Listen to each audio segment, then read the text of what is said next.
E o nosso fundo de renda fixa em crédito privado, que é, como eu comentei ali, o Active Fix ESG, tá? Que tem o mandato ali para investir em empresas de setores que geram externalidades socioambientais positivas. A gente tem uma área, né, uma unidade ESG dedicada, faz toda a análise dos ativos que a gente investe.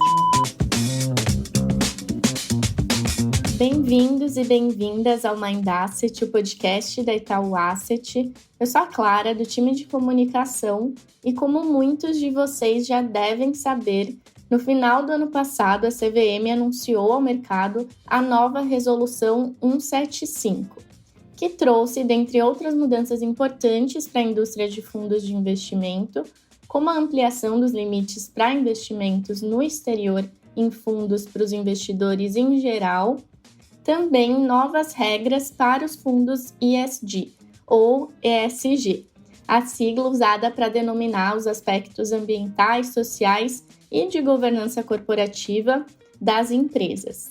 Bom, o novo marco regulatório dos fundos de investimento tem vigência a partir de abril desse ano. E para explicar mais sobre como essa nova resolução impacta os fundos ESG, hoje eu conto com a presença do Alexandre Gazzotti, que é analista de integração ESG aqui na Itaú Asset. Oi, Gazzotti, tudo bem? Seja muito bem-vindo ao Mind Asset. Obrigado, Maria Clara. É um prazer estar aqui com você hoje. Gazzotti, então, para a gente começar, eu acho importante contextualizar os nossos ouvintes sobre a evolução da indústria de fundos ESG no Brasil. Eu sei que já são mais de 10 anos trabalhando com investimento responsável na Itaú Asset. Então, eu queria entender, sob a sua perspectiva, como é que você viu o mercado evoluir dentro dessa temática. Ótimo. Bom, primeiramente, queria também dar boa tarde a todos os nossos ouvintes. É um prazer estar aqui com vocês, participando de mais um Mind Asset. Eu acho que esse tema aqui dos fundos ESG, a evolução da indústria, é super importante, né, e bem positivo, né? Então, a gente teve ali nos últimos anos um desenvolvimento mais robusto, né, desde o Covid, ali, com relação aos fundos ESG e a essa indústria. Tá? Então, teve o lançamento de novos fundos, né, por muitas casas.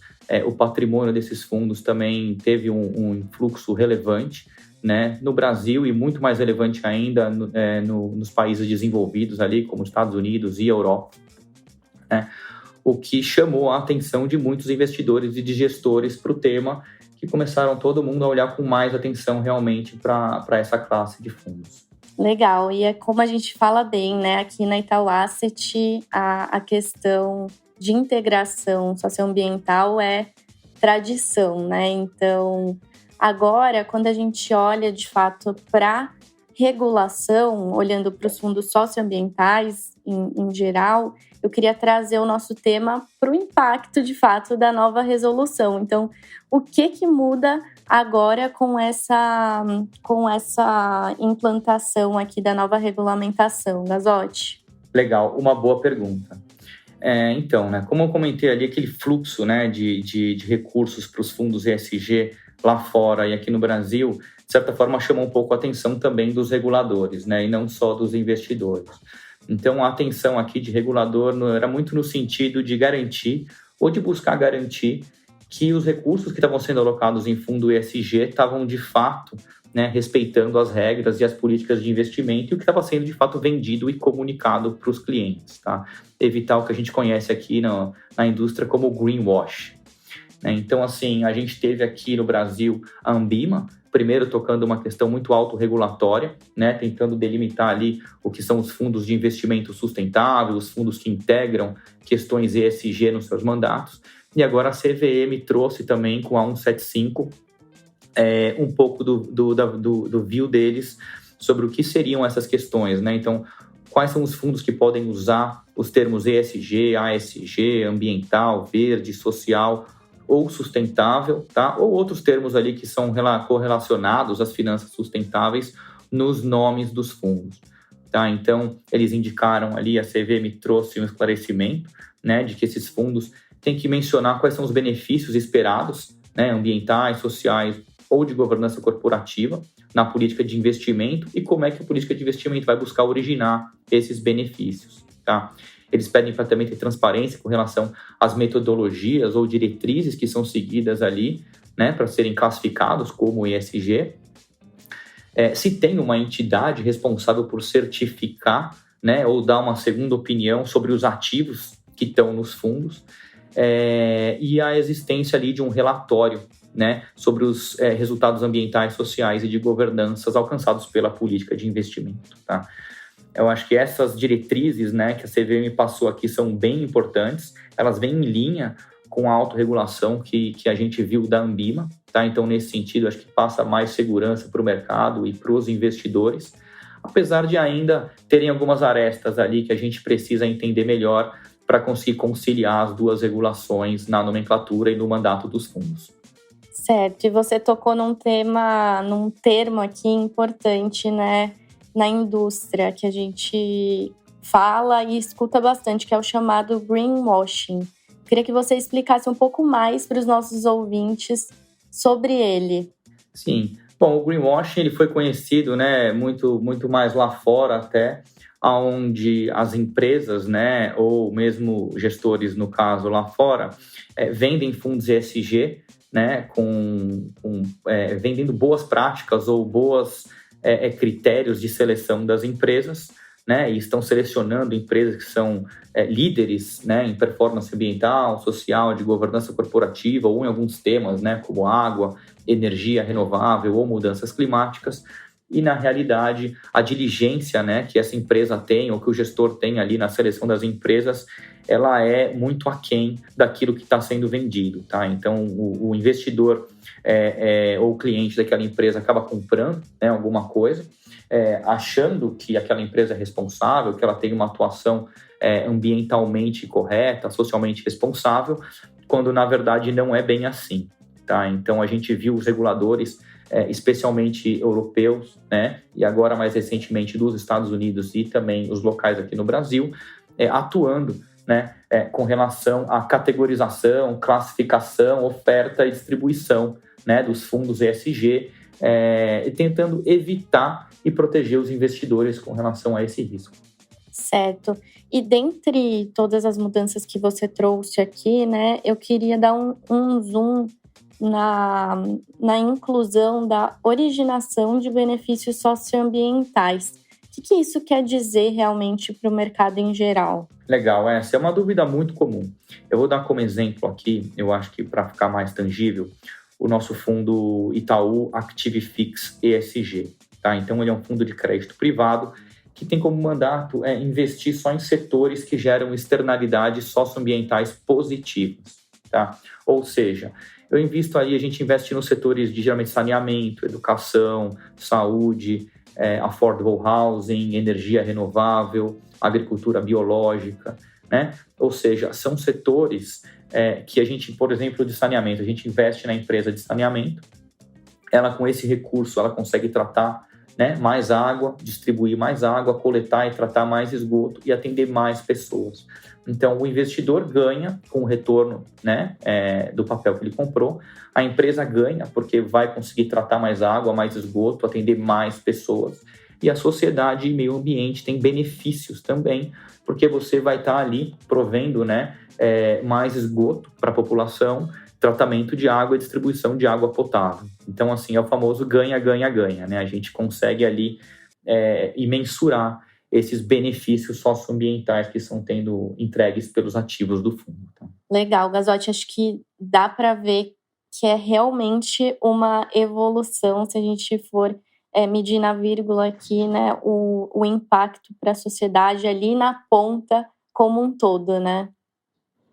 Eu acho que é importante ter nesse caso, Maria Clara, que essa medição, né, do impacto que a gente tem para a sociedade e para o meio ambiente é algo extremamente complexo, né? E quando a gente fala de um alto volume de ativos nos fundos, essa complexidade ela aumenta significativamente. Tá? Então, hoje, quando a gente para analisar a indústria, é uma minoria realmente de fundos que tem um relatório dedicado a quantificar os benefícios socioambientais de governança corporativa que eles estão gerando pelos seus investimentos. Tá? Então, eu acho que o desafio aqui é positivo, né? E é ficar atento qual que é a melhor forma e o que o regulador espera nesse sentido. Legal, então são conversas em evolução também, né? Acho que A mensagem é que a gente deu um passo bem importante, mas tem ainda caminho à frente, certo? Perfeito, perfeito. Tem algumas dúvidas ainda que a gente vai conseguir trilhar ao longo do caminho. Eu acho que é super importante comentar que a gente participa, né, do colegiado da Anbima, do Comitê de Sustentabilidade, onde foram discutidas todas essas regras, né, relacionadas à autorregulação dos fundos de investimento sustentável. São discussões sempre muito ricas, com todos os participantes do mercado contribuindo, né, com sugestões e com apontamentos ali. Muitas vezes é difícil a gente chegar num consenso, mas acho que o desafio do trabalho da Anbima é justamente esse, né?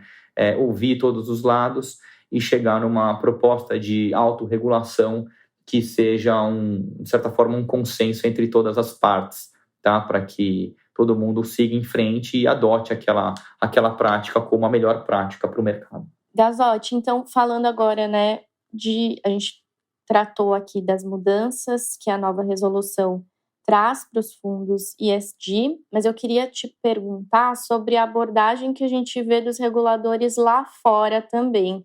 Você vê alguma diferença desse olhar aqui local para o olhar global dentro dessa temática em termos de regulação?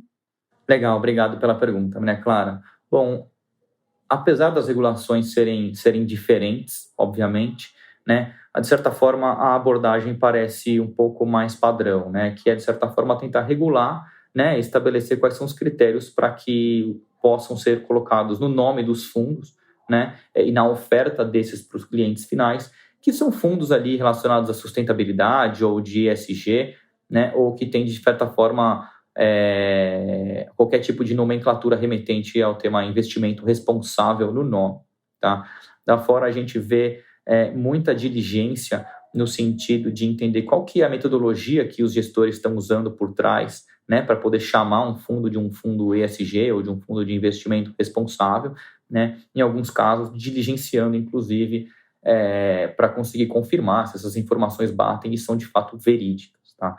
Aqui no Brasil a gente tem de fato seguido na mesma linha, ou seja, os reguladores estão tentando, e mesmo por meio da autorregulação, disciplinar, né, quais os fundos podem de fato conter esses termos, né, no seu nome, para tentar delimitar ali ou informar melhor os investidores finais, né, o que o fundo faz, o que ele pretende atingir e, o mais importante, como ele pretende atingir aquilo que ele tá falando, tá? Então, a gente fala aqui de um fundo ESG que tem como objetivo, por exemplo, investir em água, né? Ou seja, como é que ele vai selecionar aquelas empresas? Qual que é o objetivo que ele tem ao investir em empresas exclusivamente relacionadas ao tema água, tá? Então, acho que essas perguntas são perguntas importantes, né? De certa forma, já estão endereçadas ali na política de investimento, mas é importante, às vezes, esclarecer, né? Dar mais informações, deixar isso mais claro em todo o material de comunicação, para que o cliente final realmente tenha uma noção muito boa daquilo que ele está adquirindo. Legal. E aí, puxando a nossa conversa um pouco mais para a prática, eu queria entender qual que é, pela sua perspectiva, né, a importância dessa integração da análise ESG nos processos de investimento. Legal, não, uma excelente pergunta. Eu acho que aqui eu vou falar muito mais da análise ESG para todos os ativos, tá? E não só para os fundos ESG, como a gente estava falando agora. Então, aqui na Itaú Asset, eu acho que é importante esclarecer, a gente tem uma análise ESG para todos os ativos que a gente investe de renda fixa e de renda variável, tá? Então, o importante aqui é que o gestor, né, ele tenha conhecimento de todos os riscos e oportunidades que uma empresa apresenta previamente ao investimento, para que ele tome uma decisão de investimento mais informada e, no final das contas, vai trazer para o nosso cotista um retorno mais ajustado ao risco. Tá? Então, aqui a gente tem uma área, né, uma unidade ESG dedicada, faz toda a análise dos ativos que a gente investe, coordena todo o processo de participação nas assembleias, né, das empresas investidas e também os engajamentos ESG. Ou seja, quando a gente vê uma empresa envolvida em alguma controvérsia ou que teve algum caso polêmico com relação a temas ambientais, sociais, de governança corporativa, cabe à nossa unidade ESG, né, entrar em contato com a empresa, fazer esse engajamento e promover sempre as melhores práticas ali para a empresa. Tá? Certo. E aí a gente tem, né, falando um pouco mas na nossa prateleira de fundos ESG, a gente tem extensas alternativas de investimento para os investidores que se interessam por essa temática. Então, queria que você explorasse um pouco mais a nossa prateleira também. Obrigado, Maria Clara. Bom, a gente está com uma prateleira bem completa de produtos ESG aqui, na minha opinião. Então, a gente tem aqui desde ETFs, né, que são fundos ali de renda variável indexados, temáticos, né? Então, a gente tem de energia renovável, temos o ETF de água também, temos um ETF de empresas que mais geram receita por produtos e serviços verdes, que é o Heavy Ons, tá? A gente tem o ETF do Índice de Sustentabilidade Empresarial da B3 e do Índice de Governança Corporativa também da B3, tá? Fora isso, a gente tem fundo de gestão ativa também, que integra formalmente questões ESG e tem mandato ESG dedicado, que é o Momento ESG. E o nosso fundo de renda fixa em crédito privado, que é, como eu comentei ali, o Active Fix ESG, tá? Que tem o mandato ali para investir em empresas de setores que geram externalidades socioambientais positivas. Eu acho que essa prateleira ela é algo que está em constante evolução, né? E a gente tem percebido um interesse cada vez maior dos clientes nesse tipo de produto. E agora, Gazotti, para a gente encerrar o papo, o que, de fato, o investidor tem que ficar atento ao escolher um fundo ESG para a sua carteira de investimento? Obrigado, Maria Clara. Bom, eu acho que são vários fatores para ficar atento aqui, né? Mas falando só sobre temas ESG, né? Acho que é importante o cliente poder olhar quem é o gestor do fundo, né? E entrar no site do gestor ou tentar aprofundar ali com relação ao gestor, como que ele faz a gestão daquele fundo, né? Quais são os fatores ESG que o gestor considera, se tem isso delimitado na política de investimento, se o gestor tem ali uma política de investimento responsável ou algum tipo de metodologia ESG, né, que ele use. Isso o ideal é que seja transparente, tá? E esteja diretamente no site do gestor, né? Então, hoje, falando aqui da Itaú Asset, a gente tem o nosso site da Itaú Asset, uma seção dedicada ao tema de investimento responsável, onde você consegue encontrar lá tanto a nossa política de sustentabilidade, investimento responsável, quanto todos os nossos white papers, né, contendo ali as nossas metodologias de integração ESG, tanto para renda variável quanto para renda fixa. E na parte de participação em assembleias também tem todos os votos das empresas investidas que a gente fez no período, tá? Então, isso traz muita transparência para o investidor, para que ele consiga, de fato, conhecer e saber qual que é a proposta, como a gente atua e como a gente vem atuando com relação a esse tema tão importante. E lá a gente tem toda a nossa prateleira de produtos ESG, tá? Então, tem desde os fundos ali de renda fixa, renda variável, indexados e fundos temáticos, né? Explicando o mandato de cada um deles, e onde e no que eles acabam investindo, tá? Eu acho que são informações super importantes, super interessantes também. Convido a todos os ouvintes para conhecer melhor. Com certeza. E eu vou aproveitar também para deixar esse link da nossa página dedicada de investimento responsável na descrição do episódio. Então, você, nosso ouvinte, pode acessar ali de forma rápida todo esse conteúdo que o Gazotti apontou aqui para a gente.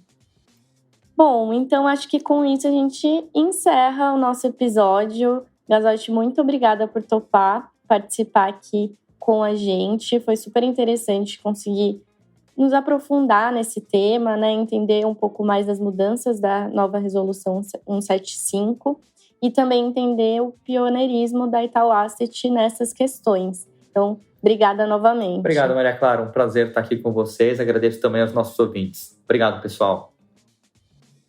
Legal. E se você quiser saber mais sobre o tema ESG, toda quarta-feira a Itaú Asset publica o Radar ESG, um relatório que compila as principais notícias relacionadas ao tema e aos seus investimentos. E para receber esse conteúdo direto na sua caixa de e-mail, eu também vou deixar o link do cadastro na nossa descrição do episódio. A gente se vê na próxima!